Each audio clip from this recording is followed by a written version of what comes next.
Hello everyone, I am Dead Knight and this is In It to Win It.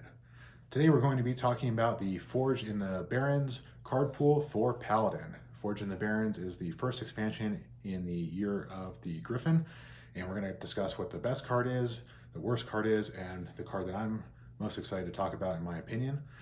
Before we get started, make sure that you click subscribe below to get updates and events on what's happening on our channel.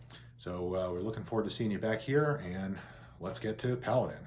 So my pick for best card in the Paladin set, not even close for me, it is Sword of the Fallen. Sword of the Fallen is a 1 attack, 3 durability weapon for 2 mana, and after you attack, you get to put a Pally secret from your deck into play. So this is a huge bonus because Pally secrets, generally being a 1 mana cost secret, tend to be underpowered compared to other secrets. So when you draw them, the amount of benefit you get is not necessarily always 1-for-1.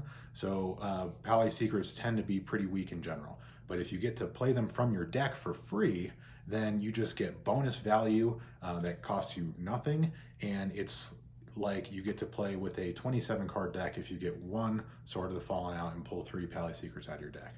If you play enough Pally Secrets where you get 2 Swords of the Fallen and get 6 secrets out, it's like playing with a 24 card deck, which means that you just get free value from these secrets, and your deck is more lethal and more efficient to draw those cards that are actually going to help you put your opponent down to 0 health.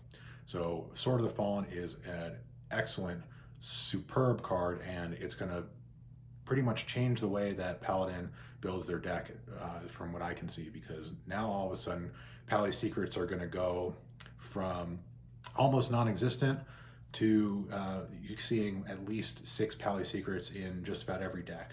So I think this is a major game changer for Paladin, and let's expect to see a lot of it. Now for what the worst card is going to be, again, this is a no-brainer for me. It is Soldier's Caravan.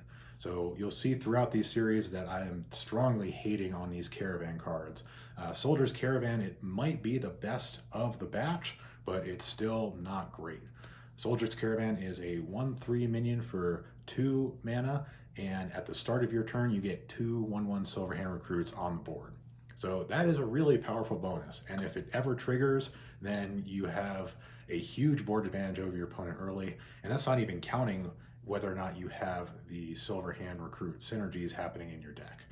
But the problem is it has a very high chance that it will never trigger. So if you play this guy on turn 2, it's not doing anything to the board on the turn you play it. So if your opponent has anything on the board already, they're just going to kill this guy and you're never going to get those recruits. Or if your opponent is running pretty much any spell that is supposed to help them in the early game, it's going to be able to kill this thing. Most opponents that are playing early game spells, those spells are going to be able to do 3 damage for 2 mana or better. So you got Lightning Bolt, you got Penance, you got Drain Soul, like all these types of cards. I think Penance might be rotating out, but the point is this is the model of a card that is going to help you in the early game, is 2 mana for 3 damage. So this guy, very unlikely to be able to activate, and it's just a 1/3 for 2. So not excited about this card. You know, if you're really into Silverhand recruits and your whole deck is built around it, maybe you throw this in there and try to get lucky, but I don't really see this guy being a high win rate card. But I do want to talk about the most exciting card in this deck for me, which is Veteran War Medic. Veteran War Medic is a 3/5 for 4, and whenever you play a holy spell, you get to put a 2/2 minion with lifesteal on the battlefield. So you may think to yourself, well, there aren't that many holy spells in Paladin, and if I play this guy for 4 and he doesn't affect the board, then he's just going to die next turn, and I'm not going to get any of my 2/2 lifesteal guys. But right now, in this meta, we have Librams.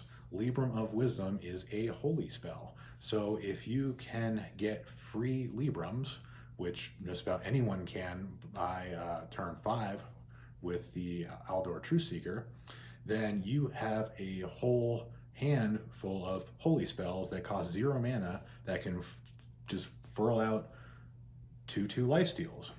So this is going to be extremely obnoxious. It's going to get really old really quick, and especially when you have animated broomstick for 1 mana, it's just going to get absolutely crazy.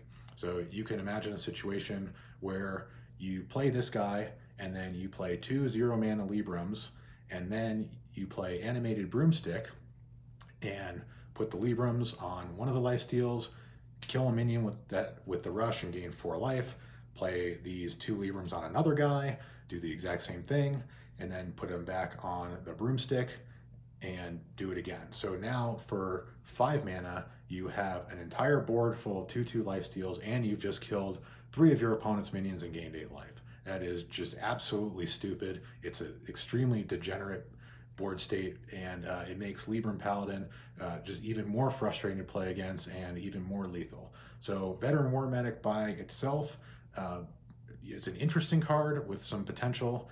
With Librams, it's absolutely off the charts, and expect to be dealing with this unfavorably for the next year. So that's my take on Paladin. What do you think about Paladin in Forge and the Barrens? Please leave a respectful comment below. Don't forget to subscribe and tune in next time.